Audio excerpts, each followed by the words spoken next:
Hey team, welcome back. In this training, we're talking about how you inspect sling lanyards and retractable lanyards.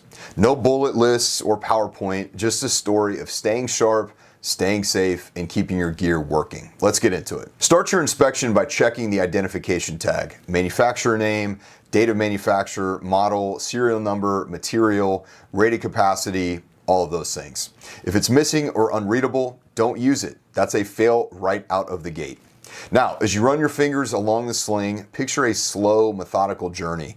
Rotate it a full 360 degrees while you move from end to end, literally hand over hand. You're feeling and looking for any sign of snags, melted or shiny spots from heat, chemical burns, weld slag, cuts, tears, fraying, or abrasion on the edges.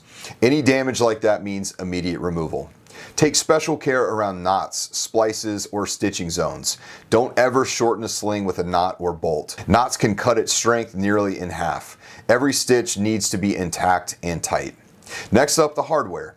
D-rings, snap hooks, carabiners, they must open smoothly, lock automatically, have no cracks, corrosion, sharp edges, or deformations. Gates must close fully and stay closed under thumb pressure. No lateral movement. If anything sticks, warps, or looks compromised, pull it from service. Finally, confirm the rated working load isn't exceeded. Never overload a sling beyond its marked capacity. OSHA requires the capacity rating be visible and legible. If everything passes and the tag is clear, you document the inspection and you're good to go. If not, immediately remove it from service. Now, let's shift to retractable lanyards, or SRLs. These are a bit more complex, but same principles apply. The user should check every shift, plus a competent person should do a periodic inspection. Begin by checking the outer casing. It must be intact, clean, no cracks, dents, or deformations. If it's been dropped or abused, it likely needs service. Next, inspect the top hook in the retractor. It should rotate freely under light fingertip pressure. No stiffness, no binding. That motion needs to be effortless so there's no struggle during deployment. Then, follow the same for the bottom hook or snap hook. Ensure the locking gate snaps shut, locks on its own, and the nose stays tight. No corrosion, no sharp edges, no damage. Now, for the webbing and cable, pull out the lifeline slowly and the retractable. Take your time and run hand over hand through the full extension. Check for cuts, abrasions, chemical or UV damage, heat, weld slag, anything that catches or feels off. Inspect the brakes too.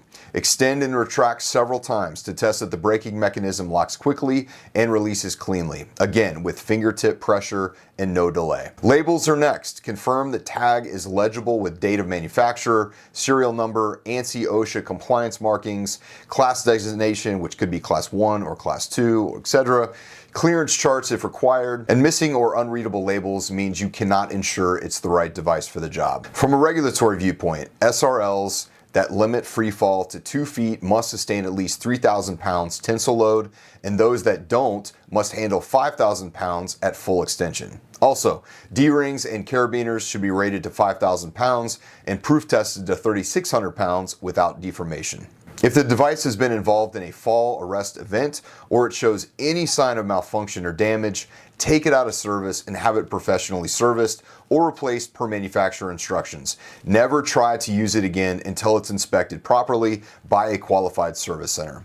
Remember, OSHA requires that lanyards and SRLs be inspected before each shift or use by the user, and a competent person must perform a more thorough periodic inspection at least annually, or more often if manufacturer guidelines or usage warrant. Store this documentation for inspection records and ensure that you have that documented. So here's the big takeaway. Every day before you clip in, run that tag, webbing, hardware, and brakes through your hands and eyes. If it fails anything, tag, stitching, function, locking, it stays out. Don't guess when it comes to safety. Document everything and lean on your competence program and manufacturer instructions for the deep inspections. Your choices today matter to your teammates, to your loved ones, to you.